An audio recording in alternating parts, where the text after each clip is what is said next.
एक घने जंगल में एक विशाल नदी बहती थी। उस नदी में एक बूढ़ा मगरमच्छ रहता था। बूढ़ा होने के कारण वह अब शिकार नहीं कर पाता था। एक दिन उसे जोर की भूख लगी थी।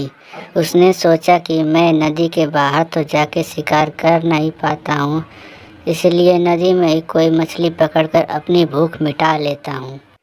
उसने बहुत कोशिश की, लेकिन वह मछली पकड़ ना सका। अंत में वह निराश होकर जामुन के पेड़ के नीचे जाकर बैठ गया। तभी उसने ऊपर देखा तो एक बंदर जामुन खा रहा था। मगरमच्छ ने बंदर से कहा, बंदर भाई, मुझे भी कुछ जामुन दो, बहुत भूख लगी है। तब बंदर कहता है, क्यों नहीं, लो जामुन खाओ और अपनी भूख मिटाओ। मगरमच्छ जामुन खाकर अपनी भूख मिटा लेता है और कहता है, काश मेरा भी एक ऐसा दोस्त होता जो मुझे रोज़ जामुन खिलाता। तब बंदर कहता है, क्यों नहीं, मैं तुम्हारा दोस्त हूँ ना, तुम रोज़ यहाँ पे आना, मैं तुम्हें रोज़ जामुन खिला दिया करूँगा। उस दिन से मगरमच्छ रोज़ जामुन के पेड़ के नीचे जाने लगा और बंदर उसे रोज़ जामुन खिलाया करता था। इस तरह वे दोनों एक अच्छे मित्र बन गए। अब वे दोनों एक साथ खेला करते थे, खूब मस्ती किया करते थे। कभी मगरमच्छ पेड़ के नीचे आकर के मस्ती किया करता था, तो कभी बंदर उसके पीठ पर बैठकर नदी की सैर किया करता था। इस तरह वे दोनों खूब मस्ती किया करते थे। एक दिन मगरमच्छ कुछ जामुन ले जाकर अपनी पत्नी को खिलाता है।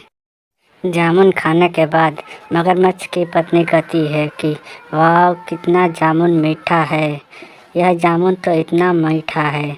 और इस जामुन को वह बंदर रोज़ खाता है, तो उस बंदर का कलेजा कितना मीठा होगा। वह उस मगरमच्छ से कहती है कि मुझे उस बंदर का कलेजा चाहिए, नहीं तो मैं मर जाऊंगी। अब मगरमच्छ परेशान होकर के फिर वापस बंदर के पास जाता है। जा कर के वह कहता है कि बंदर भाई, तुम्हारे दिए हुए जामुन से खुश होकर मेरी पत्नी ने तुम्हें आज दावत पर बुलाया है। तब बंदर कहता है, अच्छा, तब तो मैं ज़रूर चलूँगा। और मगरमच्छ उसे अपनी पीठ पर बैठाकर नदी में तैरते हुए अपनी पत्नी के पास लेके जाने लगता है। जब वह नदी के बीचों बीच पहुंचने ही वाला था, तो उसने बंदर से सारी बात बता दी। तब बंदर ने कहा, अगर ऐसी बात थी तो तुम्हें पहले ही बताना चाहिए था ना, मैंने तो अपना कलेजा पेड़ पर ही टांग रखा है। और कहता है कि अब तो हमें फिर से जाना पड़ेगा कलेजा लाने के लिए। तब मगरमच्छ बंदर को उस पेड़ के पास फिर से लेकर जाता है।